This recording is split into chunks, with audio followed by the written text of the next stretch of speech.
Hello, my name is Joshua Green, and this is my speech on the comfort zone and burnout.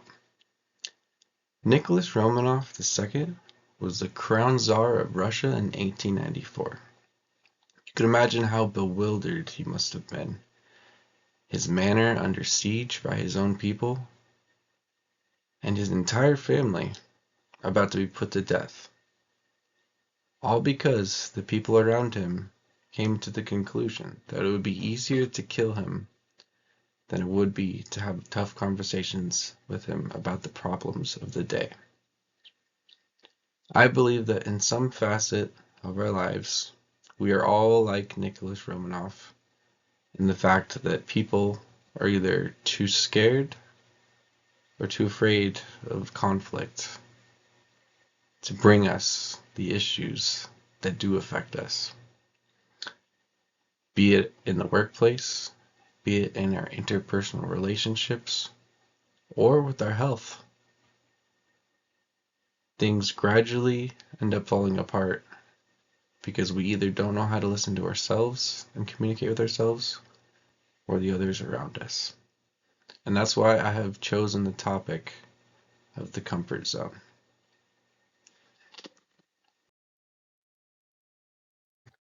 Which brings me to first, the problem, second, the cause, and then, of course, third, our solution. So let's get into it. My first main point, the problem, burnout. What is burnout? In my personal opinion, it is when you've given your full efforts, mental and physical, and for all the time and the energy you put into something, you get very little result that you could see or feel, resulting in a lack of fulfillment, which I would call burnout.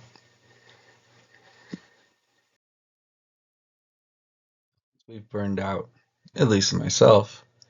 The symptoms include overeating, undereating, lack of sleep, maybe too much sleep, and picking fights with others, which I call collusions these days, or self-betrayals. A lot of these self-betrayals appear to be ways of actually lashing out to interrupt the pattern, maybe get some more dopamine, maybe get some adrenaline. But either way, you're up and out of that current situation, but at what price? Which brings me next to the cause. I was greatly inspired by the book The Key to Positivity by Kristen Butler. In this book, she talks about loops and how our emotions play a part in this.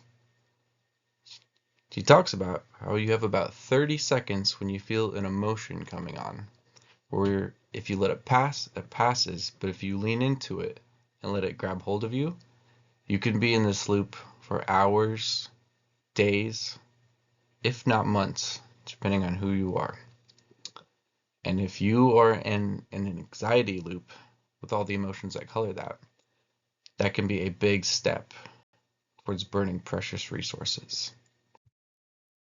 Which brings me to leaving engagement. She describes this as engagement being on the edge of comfort. And an engagement, as it sounds, is when you're fully engaged. It's not too easy, it's not too hard, and you feel encouraged. When you get complacent, it's no longer engaging. When you burn out or go into survival mode, it becomes too difficult. And a lot of times, we don't know when to circle back or when to get help. And a lot of that will look like ignoring the feelings of anxiety, fatigue, of course, burnout, binge eating, under eating, sabotaging your sleep schedule. Finally brings me to my third point, the solutions. And those look like self-care, interpersonal conflict management, relationship repair, and connections. First, I start with physical care. Yoga Nidra happens to be one of my favorite ones. Eating, and sleeping, and personal connections.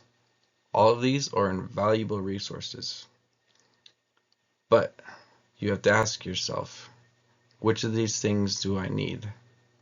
Personally, I used to always use food to bridge these gaps, and I had to start asking, am I actually hungry? Am I sleepy? Am I needing connection? Or am I thirsty? So, just laying down for a quick 15 to 20-minute nap can honestly make all the difference in the world, just like calling a family member to let loose.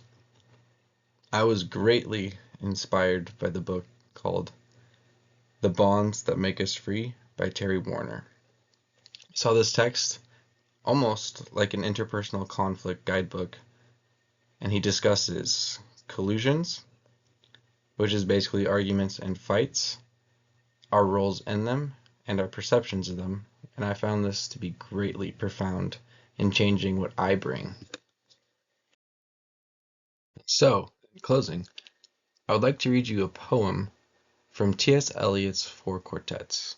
And I remind you that in this, that pyre means a pile of wood meant for burning someone or something. T.S. Eliot wrote, "The only hope, or else despair, lies in the choice of pyre or pyre. We only live, only suspire, to be consumed by either fire or fire." What T.S. Eliot's poem means to me is that every time we make a choice, we throw a piece of ourselves into the pyre, and another piece of us is reborn. So in the spirit of deciding which loops we choose to allow to take hold over us, I think we determine whether we end up as a sweet, kind, elderly person in our twilight, or if we end up the miserable, bitter, old, angry wretch. Thank you for your time. Have a wonderful evening.